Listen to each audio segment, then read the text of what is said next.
for you. I've got 2 guests on this evening. Now, the first guest is a close friend of ours, a friend of my father's, known him since I was, I think, born. The wonderful Dick Blasucci. Now, Dick Blasucci was one of the writers of great shows like SCTV, MADtv. He even wrote for The Muppet Show. He's won 2 Emmys? 3 Emmys, I think. I'll ask him later. I can't quite remember there. 2 Emmys. And wanted to have him on the show from the very, very beginning, but he was like, no, I won't do it. So, my second guest helped me wrangle Dick in. The wonderful Will Sasso, who works with Dick on MADtv. Now, before I bring both of them on stage, I want to show a clip of SCTV, and then we'll get the show rolling.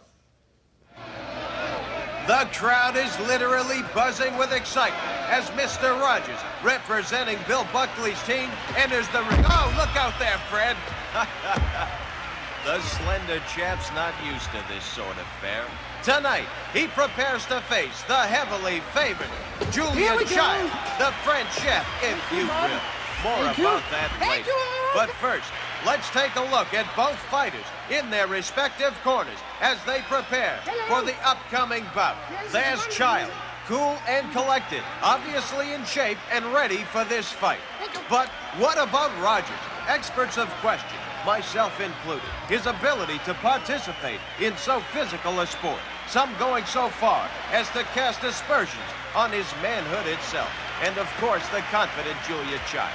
And there's the bell starting round 1. But there!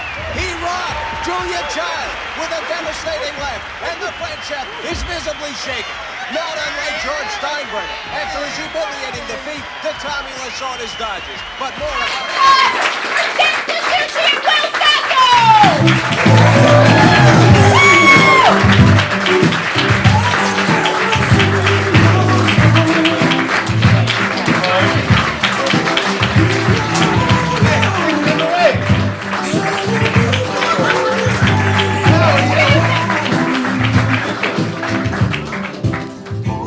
Thank you guys so much for coming this evening. Oh, you're welcome. Now, all of you don't know, I ask my guests before each show what their favorite candy is, and Dick, you said yours was? Three Musketeers. 3 Musketeers. And then Will, you said? I retorted with the Canadian choice, Coffee Crisp. Coffee Crisp, which is my all-time favorite, which is delicious. So, help yourself to some 3 Musketeers on your way out, but and then you can help yourself if you'd like some now. Oh, well. You wait. Are you sure? Are you sure? Okay, good. Now, That was the Battle of the PBS Stars. that was the Battle of the PBS Stars. That was one of Martin Short's first roles on SCTV. Was it really? Yeah, it was like a second day there when he played Mr. Rogers. There used to be a show back in the day on the networks called the Battle of the Network Stars, where they'd get all the network stars of their primetime shows and do these sporting events that they shoot out at Pepperdine University. So I thought one night, I was just thinking of ideas and thought, well, it'd be funny if the PBS Stars did the same thing and got all there. So Dave played Carl Sagan and Joe played William F. Buckley. And it was all sporting events. I think Catherine was Joan Sutherland, the opera singer, pole vaulting. So it was that. And that was the boxing match between Julia Child and Fred Rogers. At the end of that, Right. Mr. Rogers wins by taking King Friday the puppet and slamming over the head and knocking Julia Child out. It's true. It's true, yeah, I've seen it on television. I'm just here to help out and Why make sure are you here? well, if I may, you know what? Look, this is a family, friends, and industry crowd. Yes. So I'll just say that I was here 2 weeks ago watching you interview Eugene Levy, and Dick was here. I haven't seen Dick in some time. We worked together on Living in Color, MADtv. And show. You may yeah, have sorry, I heard of it. forget from time to time. And so Jen was asking Dick, "You got to do the show. You got to do the show." And then, in your own words, kind of, you can paraphrase, I but don't you were wanna do like, it.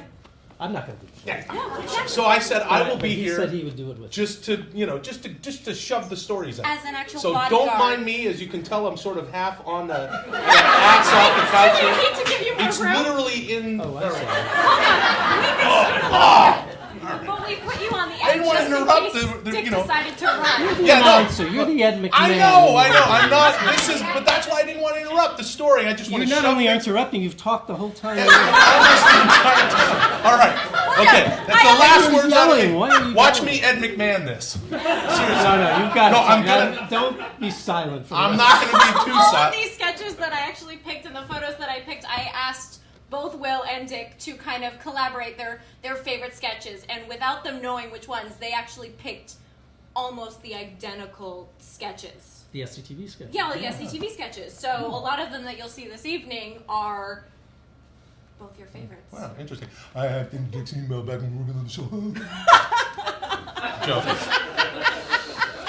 All right, I'm out. No, say No, I'm out. I can't. Don't leave. And I understand what you were saying before. I don't. Doesn't mean. Okay. All right, I'm gonna hang And out. don't Right, let I'm that keep hanging you out. from doing other jokes just because it's silent. Okay, Dick, how did you find yourself writing at SCTV? I was writing, my writing partner, my ex-writing partner, Paul Flaherty, Joe's brother, and I were writing, and SCTV had shut down. They had done, I'm not going to make this long, they had done 2 half-hour seasons in Canada, which was syndicated down here. And then I guess the ratings weren't very good, or they were losing stations, so they took a year off. And after a year, they were getting ready to start back up again and looking for writers, which they normally didn't do. And Paul and I had written a movie script that we had given to Harold Ramis to read. And Harold liked it and sent it over to Dave Thomas, because Dave and Joe were kind of heading up this revival of SCTV for another season. And so they hired us. Dave read the script and liked it and thought they'd hire us. And Paul and I really hadn't had any paying writing jobs yet, but that was our first real That was your first real. writing job. Right. So I came in the last season. We did 30 minutes, and it was the same season Rick Moranis joined the cast, and that was the season that we joined. Because it went SCTV, then it went SCTV Network, and then SCTV NBC. Night. Well, it was all NBC bought the show after the third half-hour season. They bought it, and then it had different names, but it was a 90. It went from a 30-minute to a 90-minute. Right. And what was the transition for you from being writer to actually becoming head writer? Well, I wasn't really, but that's Oh, nice of never you. mind. Did You they? know what it was? Well, You know what IMDb it- lies. And No. they say head writer. We were installed as head writer for about 2 weeks. Okay.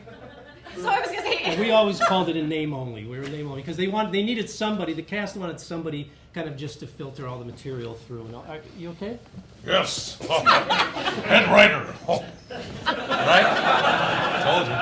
You're doing really good, by the way. Thank you. So we worked for a couple of weeks. You know, the thing about that show, in its collaboration, that I always compare it to Monty Python, really, because they were 6 or 7 actors that really kind of ran it themselves, Right. and it was all kind of filtered through them, and they were writer and actors, and some of them wrote alone, and some with the help of other writers. But it was really like that. So we were just helping them out, but it was really a collaborative effort in that sense. Was it true that my dad actually wrote on cocktail napkins most of his sketches? Well, some of them. Some of if he wrote sketches. He did. You know, John was so funny. We did a table read once, and there were a couple of weeks where John didn't have a lot of material. And I think Andrew Alexander, the owner of Second City, pulled him aside and said, "You've got to start coming in and really spending time and getting in with the writers." Because John didn't write alone necessarily. He wanted help with that. And the next day I walked in, and he had literally kidnapped every single writer in his office. And it was a small office, and they were all kind of crammed in and just writing furiously. And the next table read, there were 20, 25 pieces, all with John. It was ridiculous. That's the way you gotta do it. It was every one after another. It was all John's. And they were all short pieces, like promos and commercial parodies. There was Finian's Rainbow Meat. Oh, right. You remember how in the packaged meat, sometimes the oil's on it, you get a little rainbow? The rainbow. Well, this is a company that guaranteed rainbows on every piece of meat. And John played a leprechaun. Everyone had him in a costume. He did fish flakes, which was a breakfast food made out of dried fish and frosted fish flakes. And he played a trout. It was always at the end of each one he had a costume. So that was one of those after another. Oh What do you God. think of that? I told you didn't need me here. No, I was gonna say though, Will, when what was your first memory of SCTV? Oh, yeah. Well, yeah, I'm a great fan of the show and of course your father's. And yeah, I grew up watching it before I was conscious of it. My older brother and older sister they ran the TV, right? So my brother used to keep me up pretty late at night watching, and had told me years later that I was doing doing a Johnny LaRue, bit, like had picked up on it at a very young age, a few years old, and yeah, there was never a time where I wasn't conscious of it, and it wasn't the barometer, of course, for all things hilarious filtered through my brother and my sister, and just that it's like this is the ultimate in comedy, and then to get a little older, because of course when you hit 11 or 12, we all know that's when you really refine your sense of humor. Yes. To know that it's like, oh, this is actually the funniest stuff ever, and then and I'm north of 14 years old. Anyway, yeah. Not a day. There was never a time where I wasn't conscious of it and didn't love it. Well, there you go. What were you saying? Well, I was going to say that was one of because it was so collaborative. When I came on to Mad TV. You don't want to talk. No, I'm just telling you this. Well, I'm just tying it to it. Literally, I just heard a. Well, no, because you brought up Monty Python, which my mom actually introduced my dad to Monty Python. I don't think my dad had known about Monty Python before, so it was actually my mom who introduced my dad to Monty Python. And I grew up watching Monty Python, and then I grew up watching SCTV, and then I grew up watching SNL and MADtv. So there is a through line with all of them and a similarity of sketch comedy. Well, if I may, I will say that like showing up on the show when I did and seeing,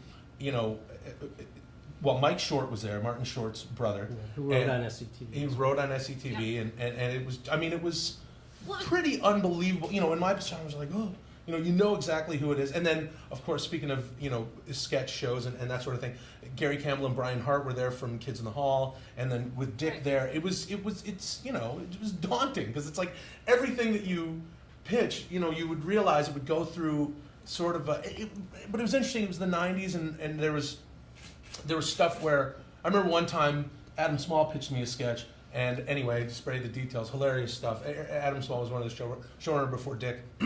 Pitched me a sketch, and he goes, "Well, I think you should do this. You should go off." And this is a really good. Jen Aspinall is sitting in the audience, who's our makeup artist. Hi, Jen. Is this a good impersonation of Adam Small or what? So he said, "Sorry, everybody." So he goes, "Here's the thing you should do," and he pitches it.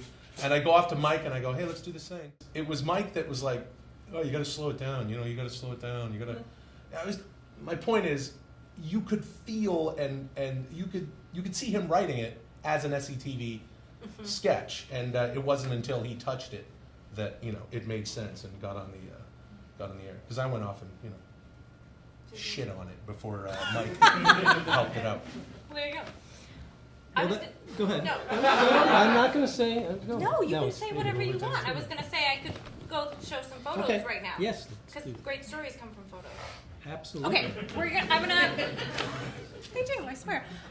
These are actually some of my personal photos that we have that my mom either took, or I think a couple of them you sent. So Dick, just kind of, when you see the photo, spew as much information as you can about it, if you can see it. Yeah, I can see it. I've also, and then we'll. You sure that wasn't the Godfather show? Oh, this is the thing. I thought it was the Godfather, but Was it? in the Godfather scene, which you will see momentarily, you don't have a mustache. Is that the scene in the boardroom with? No, it's This is where we. So you played two different characters in the Godfather. Yes, it was played- a demand. There was a. Not only are you a writer, you're an extra multiple times. This was the idea of the Godfather was there was Cabbie, Joe's character, Guy Caballero. So there, boy, how many pictures do you have? I don't have those pictures. I was one of the heads of the network, so it was NBC, ABC. And we used all the Godfather names, like Victor Strachey was the head of the ABC, right.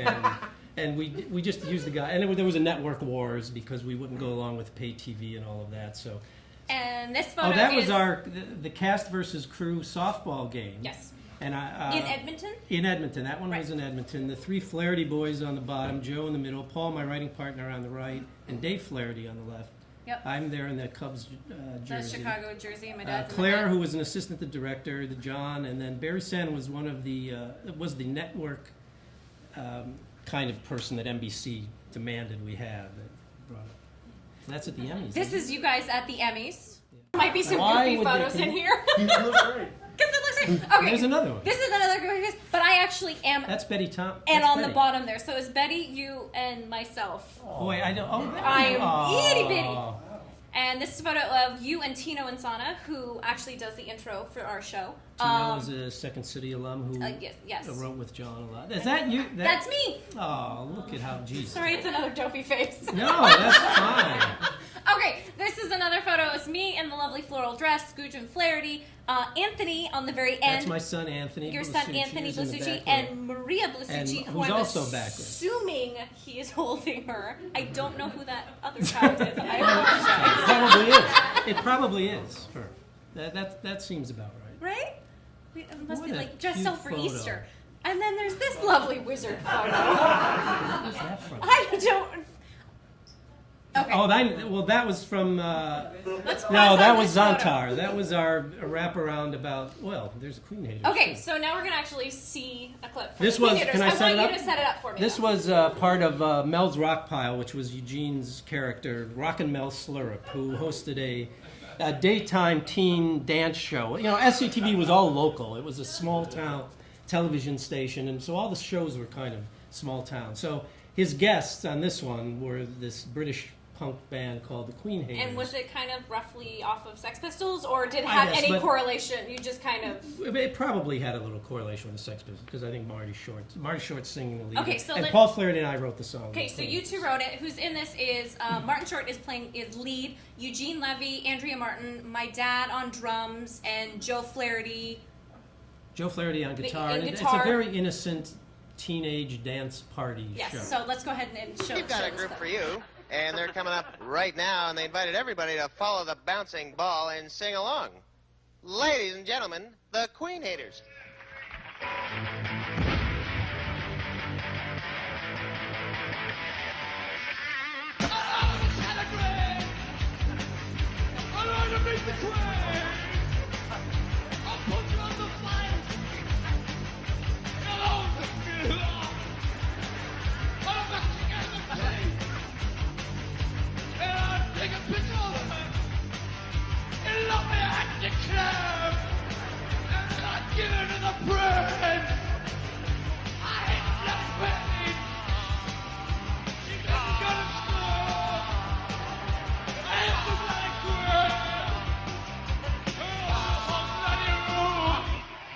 I love that one. I'm so glad that you sent that one saying, I "Oh, could just this be a watched it on possible, YouTube, so I possible didn't know clip?"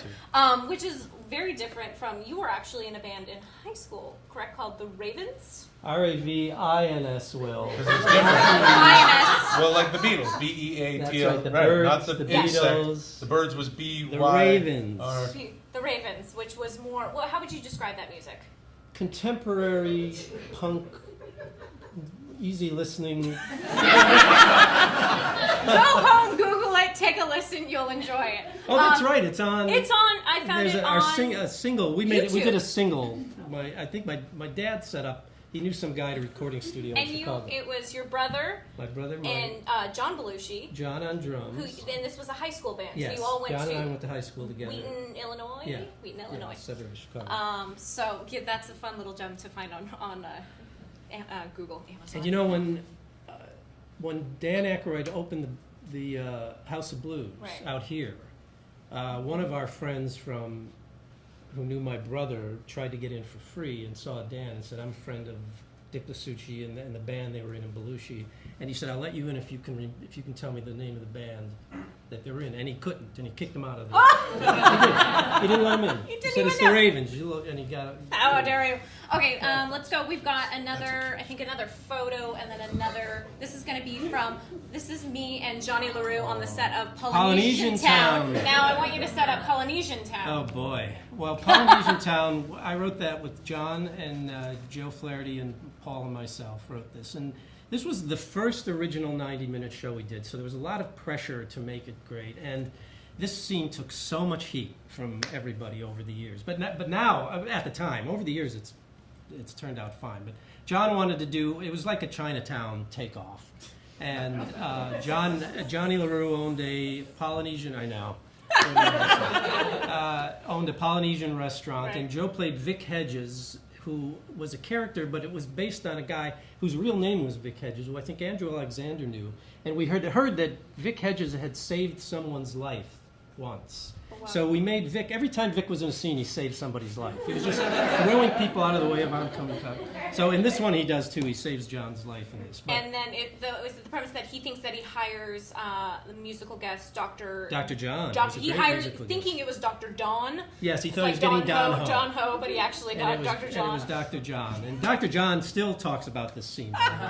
He mentions it in articles. Now, the clip that I I don't know. have, the clip that I have actually is a clip with you, Oh, I was playing Chuck, Yeah, who worked at the piano. Yes. Yes. So this is a small taste Why are you of. playing almost? Because I want people to All right. see the You're stuff that here. you wrote. Oh, you. This is You're what here. I'm here to help. And Gee this is whiz. the process. You write stuff, you put yourself in it. Okay. This is interesting stuff. I'm a restaurant. His name's Johnny LaRue. I'm a restaurateur. And I've opened restaurants all over this great world of ours. I opened a Polynesian restaurant once. After a bad experience, I swore I'd never go back. But here I am, back in Polynesian Town.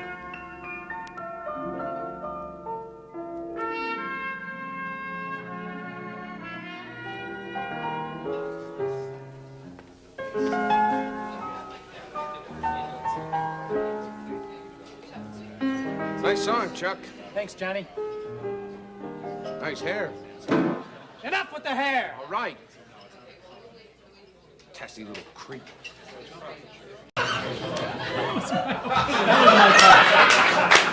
I could watch this clip over and over and over again because I love how you're on the verge of laughing, but not. I was always on the verge of laughing. I make an appearance at the end too to kind of wrap up my character. Right, but I liked this little bit, so I'm sorry I didn't. No, that's show the. yeah. But you liked writing a lot of stuff for Johnny LaRue. How did Johnny Yes. LaRue's character come about? Well, John was doing Johnny LaRue back in the old half hours Right. before I joined, but we wrote Johnny LaRue's isolation tank, which was his version of those deprivation tanks where you sit in the water. But in John's, you had a light switch, and when you turned it on, there was a bar, a TV set, and that was the whole commercial. Was just Johnny in there. And with- you did one, which is another one, which I don't have the clip for, but is Lunchtime Street Beef. Yes, well, Street Beef came about because of this one. Okay. In this one, at the end of Polynesian Town, we were writing just what we were experiencing backstage, basically.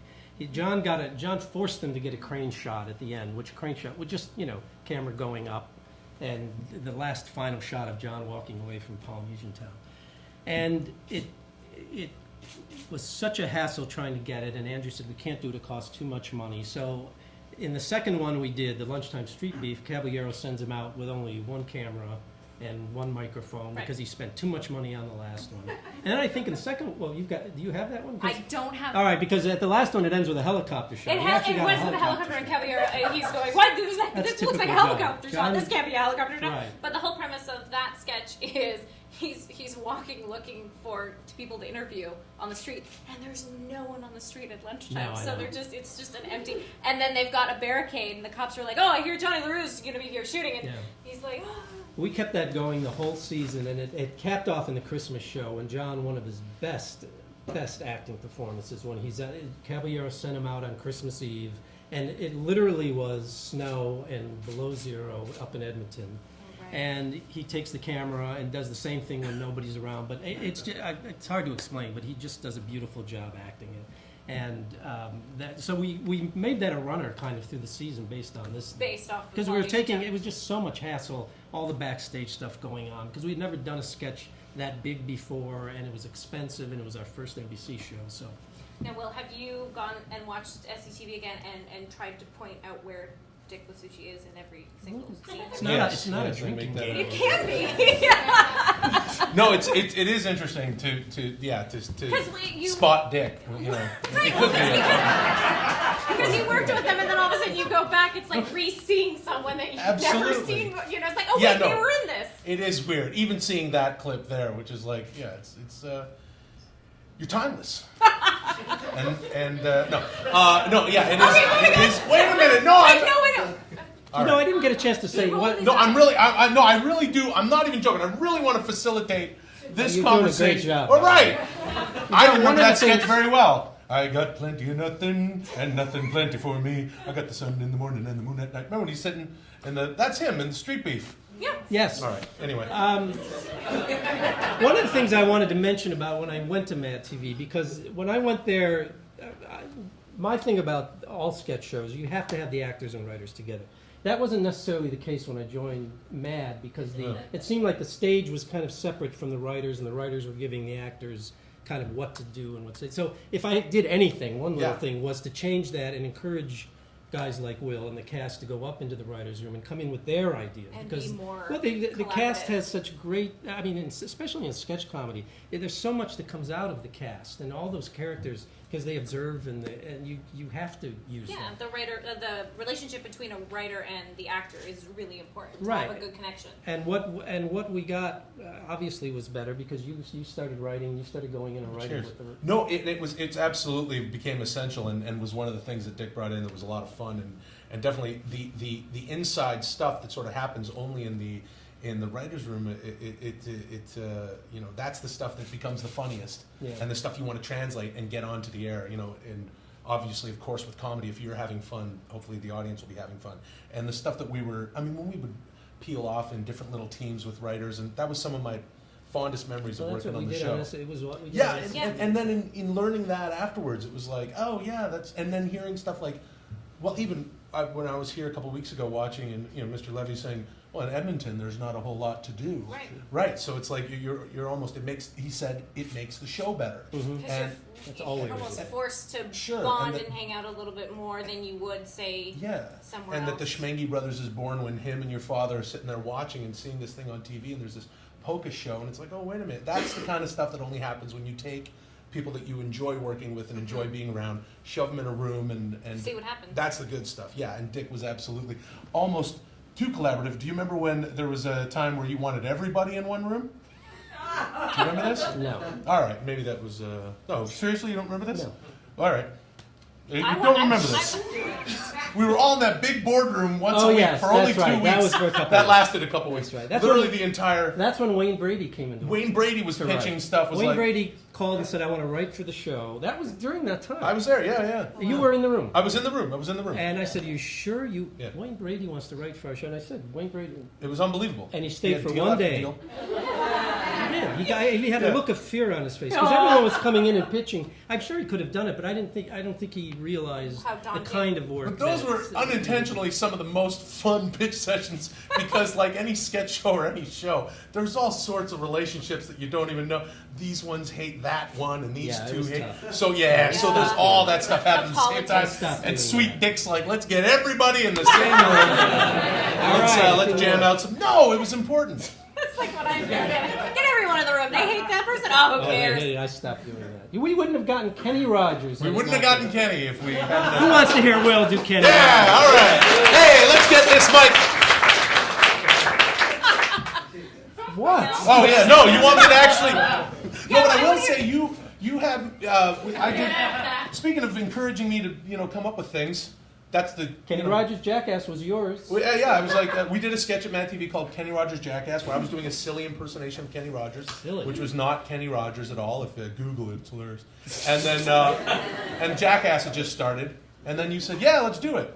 And I remember I sort of wrote it on a You plane. wrote it out. You wrote it out on a piece of paper. Yeah, just like he does this, he falls like this, and thing. It was a half-page sketch, but we shot it for a full day, and it came out to It about was 4 really minutes. good. It was, Joe, if you haven't seen it, Will's character's impersonations sometimes were a little over the top. Hey, I mean, in terms of what, No. in fact, one night I was watching TV at home, and and Maria was watching with me. I don't know if you remember, but it was real Kenny Rogers pitching an album that he had for sale, right? and she had only seen your Kenny Rogers. Oh no, that's hilarious. And he said, and he had this beautifully trimmed white beard, and he was saying, if you buy my, and she turned to me and said, that's Kenny Rogers.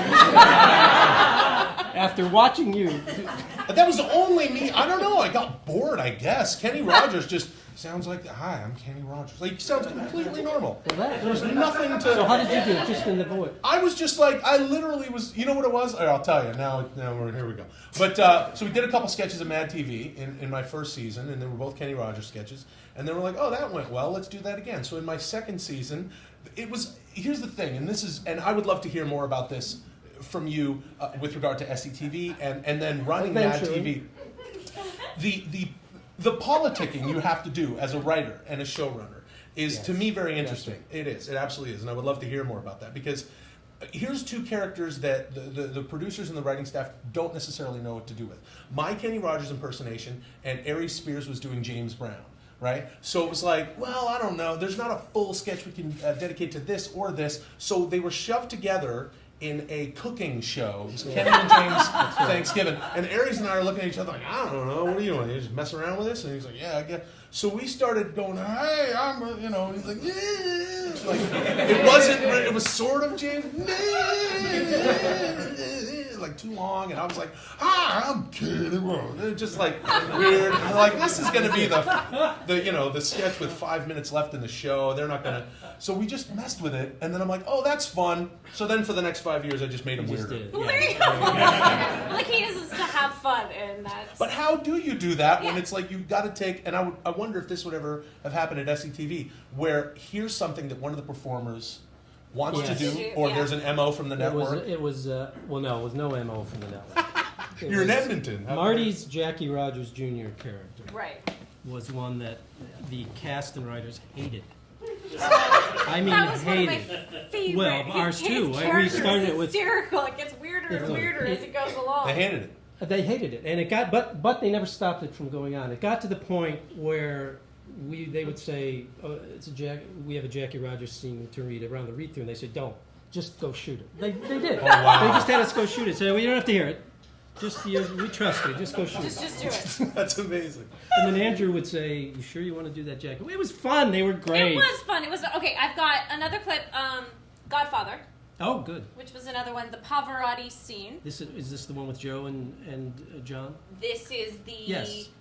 This is Johnny. That's the photo, but the clip that I have is him singing. Oh, is okay. John was playing Johnny Pavarotti, and he went to see the Guy Caballero, who was at home as the Godfather. They went to see him about that Leonard Bernstein wouldn't let him in the new war opera he was doing. So he came to Caballero's daughter's wedding. Played by Andrea Martin. And he sang. We had him sing us. Sing a little tune. A little tune. So let's watch this clip.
And if you saw behind Andrea Martin in that clip was actually that was that holding that note is from a Warner Brothers cartoon that we loved.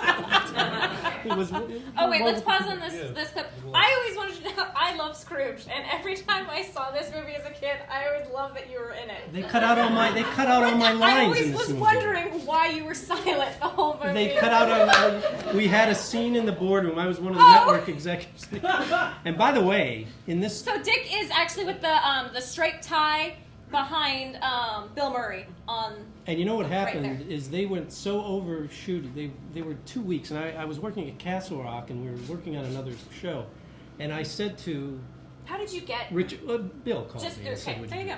I told the people there that I have to leave. I had to leave the next day. And they said, no, we're going to finish up, don't worry. Well, they didn't finish up. And I was standing right next to Bill. And I said, I have to go. And they finally said, just leave. So in the wide shot, I'm not there anymore. I was wondering. I'm gone. Because it always seemed so, it's like, I oh, you were couldn't stay. there, but it was so, No, I was so gone. awkward that you were there. I could not stay an extra day. I didn't have any lines. They cut my lines. Oh, come on, it's one of the most classic Christmas movies of all time. It's not always about you. Let's rip Your down. lines. I think the next photo I have. Brilliant writing, you want more lines. I'm sorry, I'm here to help. Jeez. Sorry, Jen. What is that? This is actually the sketch that I did when I came to MADtv. Oh, that's right. You have it? I have it, and this is just a video clip. Jen, I isn't actually it- don't have the whole clip because it's really long, and you just see half of my face the whole entire time, and I sing in the beginning. I'm a not a camp counselor, camp kid. Camp Kid. Wasn't Stephanie Weir, it was in it, which is actually who I'm hugging right now, making a weird face is Stephanie. But when I moved back from Chicago after working at Second City in the box office there, I remember sending out all my resume and headshot and everyone that I knew. And you were like, oh, hey, let's get you on MADtv. Yes, and I was like, oh, of course. that was fabulous. So I had so much fun doing this sketch. And I love this photo because it's just smelling my hair. Is that, do we have a part of the scene or no? No, Just we don't have a part of the scene. But you Mad can Google TV it. is not available on DVD, so it's No, impossible it to never get will that. be. It never will be, really? Yeah, I doubt it. That's Okay. me. Buried under a mat. And Will as the Cowardly Lion. And that's Brian Hart, the Brian writer Hart, the that aforementioned also. Now, what sketch was this on? Well, it was one of our. We did a couple Wizard of Oz sketches. That was. I don't know if that was the first or second one. Was it? Which one? Jen Aspinall Jen did all. Aspinall. She did the Which did one all was the it? cos- first one? Incredible makeup by our hair, makeup, and wardrobe. Emmy winning. They won Emmys on the show. That's the incarnation like with SCTV and MADtv. It's like the makeup and the wardrobe were phenomenal. I know. So it was like there's I know. such a parallel between was it an easy transition going from writing from SCTV and then you did Tracy Ullman. You did a whole Right. Tracy Ullman, the Muppets, Right. and then MADtv. All kind of sketch related. It was all really, sketch in a related way. shows. You know, Tracy The Larry was Sanders Show, which is you did one season. I did the first season. Yeah. which is my brother and our favorite show ever. Really? My brother, I think, on his Twitter account says, "Why is there not one more?" Well, you know. I'm gonna ask. Okay. Chris Oh, Candy. Chris Candy. What's your question for Dick? Because you have. I Well, might don't have. put the guy on the spot. No, he No, it's said not he on the was. spot. It's all right. What was the question? No, what? The you were question asking? was Well, that's on your what we're Twitter. asking. You said, Oh yeah. Hold on, I gotta read it. We're all trying to get the He best stuff can't out of you here, remember what- Dick, tonight. You know. Yeah, I got one in the back here. I'm excited to be here myself. This is an honor. Gentleman in the back who I do not know. No, I said I just wish they would do one more season of the Larry Sanders. One more season? Yes. Yeah, that'd be nice. But So- that was, I thought Well- a question. I guess that's just a statement I have. Yeah, that's. Yeah. But say it as a question. Say it though. as I a wish they question. do one more season of Larry Sanders. Will they do one more season of the Larry Sanders Show? I can put a question mark at the It end. would be odd, though, wouldn't it, to go back?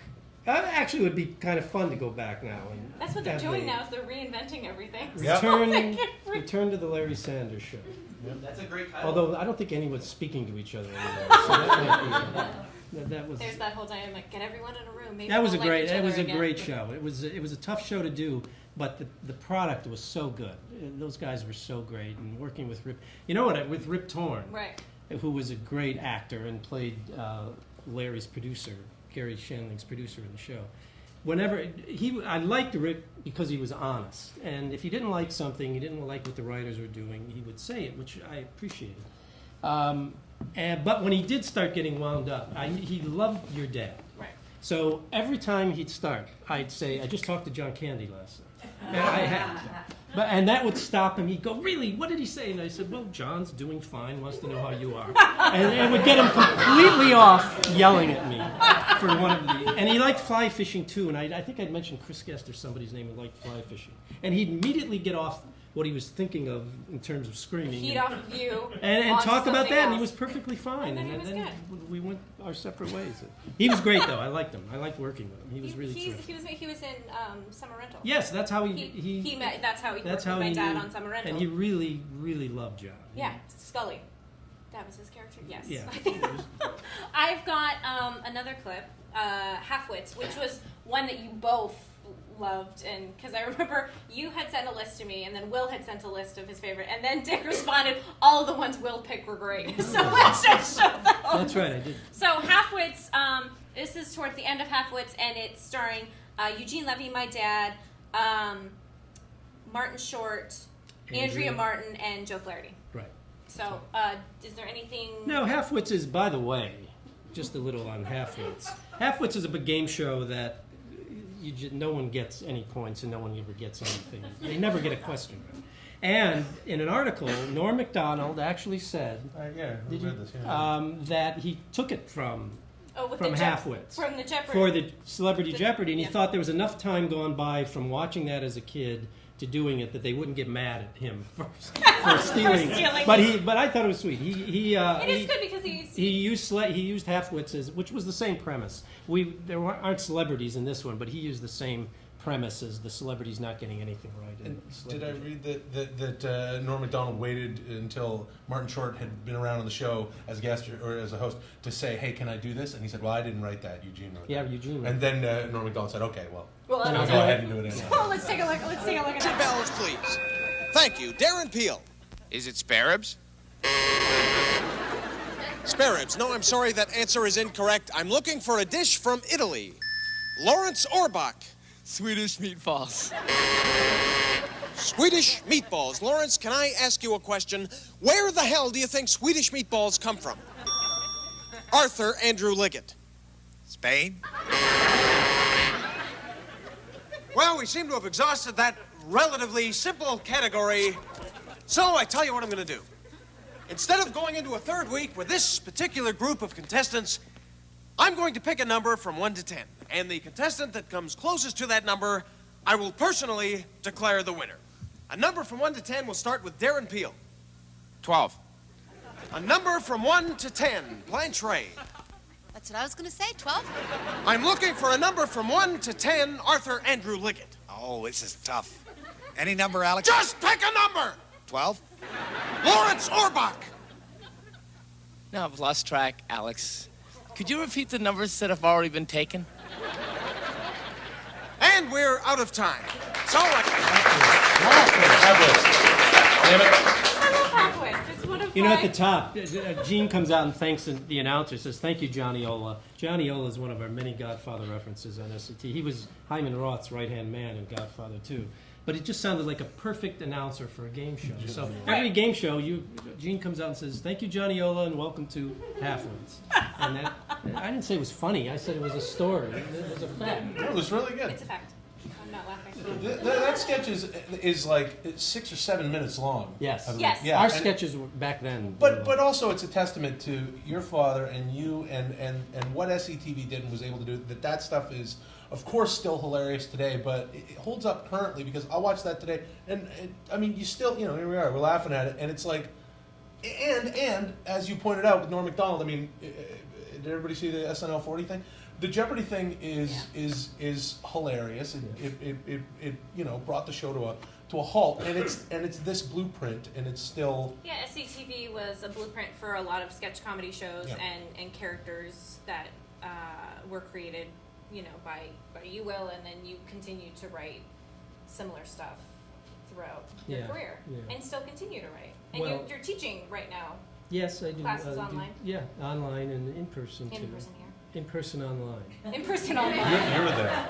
I'm there. Just- There. They're online. They're online. You I'm have in to the be class. where You're you in the are. classroom waiting for people to show up. No, I agree with you. I don't find SCTV to be dated in Not an at all. odd way. And it's Not at all. odd because we did a lot of impressions of celebrities that aren't around anymore, but I think but you were still, ahead of your time. because they were done, it was never mean-spirited, and I think that's why they kind of hold up. When you see John doing Orson Welles, or you see, it's just funny. I mean, they're just great characterizations. And It's always it's absolutely always the weird take. If there is a celebrity impersonation, it always is something that just stays evergreen because it's not the sort of celebrity sniping. Oh, here's what's going on with Now. whoever it would have been, Suzanne Plachette. I don't know exactly. See, that would not hold up. If you decided to just go after Suzanne Plachette, who was Bob Newhart's wife. Why would we make fun of her? But when you do, Julia Child and Mr. Rogers, there absolutely is a foresight there that this is classic and timeless.